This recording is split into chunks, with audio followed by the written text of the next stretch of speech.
इयत्ता तिसरी विषय गणित आज आपण अभ्यासणार आहोत. तरीही सर्वांनी व्हिडिओ शेवट. धडा दुसरा संख्यांशी खेळूया यातील पान नंबर 22, 23 आणि 24 नंबरवरील स्वाध्याय सोप्या पद्धतीने सोडवून दाखवला आहे. पहिल्या प्रश्नात तुम्हाला नोटा दाखवल्या आहेत व त्या नोटा किती रकमेच्या आहेत त्याची बरोबर रक्कम तुम्हाला खालच्या चौकटीत लिहायची आहे.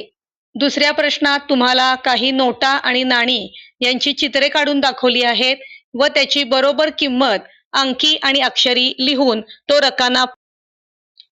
450 रुपये होण्यासाठी वेगवेगळ्या नोटा घेऊन कशा प्रकारे 450 रुपये करता येतात हे तुम्हाला सोप्या प्रकारे इथे दाखवले आहे. इथे तुम्हाला चित्रावरती आधारित प्रश्न विचारले आहेत. आगगाडीला एकूण डबे किती? 5. मूल्यवाचक संख्या 5. घोडा कितव्या क्रमांकाच्या डब्यात आहे? दुसऱ्या. ससा कितव्या क्रमांकाच्या डब्यात आहे? चौथ्या. तिसऱ्या डब्यात कोणता प्राणी आहे? मांजर. आणि सिंहाचा क्रमांक कितवा? पहिला. या प्रश्नात तुम्हाला राधापासून सुधाचे स्थान कितवे आहे असा प्रश्न विचारला आहे. सुधाचे स्थान 19वे आहे आणि राधाचे स्थान 15वे आहे. स्थान काढत असताना त्या दोन्हींमध्ये. या प्रश्नामध्ये राजाने कोणत्याही बाजूने पाहिले तर त्याला 9 घोडे दिसत होते, पण राजाकडे एकूण घोडे किती होते असा प्रश्न विचारलेला आहे.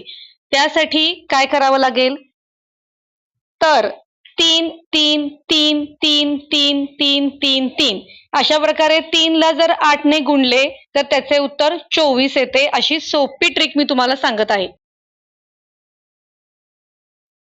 यामध्ये वाटसरूचे 4 घोडे वाढल्यानंतर जरी संख्या 28 झाली तरीही राजाला दाखवण्यासाठी आपल्याला 9 संख्या ठेवणे अपेक्षित होते. त्यामुळे तिथे काय केले, शेजारचे एक एक घोडे काढून मध्ये आणले. त्यामुळे 2 5 2 अशा प्रकारचा रकाना बनवला.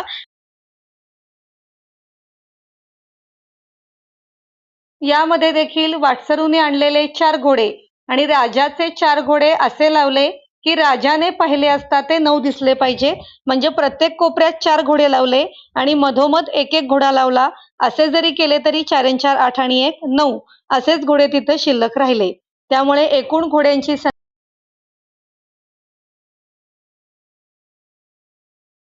व्हिडिओ आवडल्यास लाईक करा, शेअर करा आणि अशाच उपयुक्त व्हिडिओसाठी चॅनलला सबस्क्राईब देखील करा.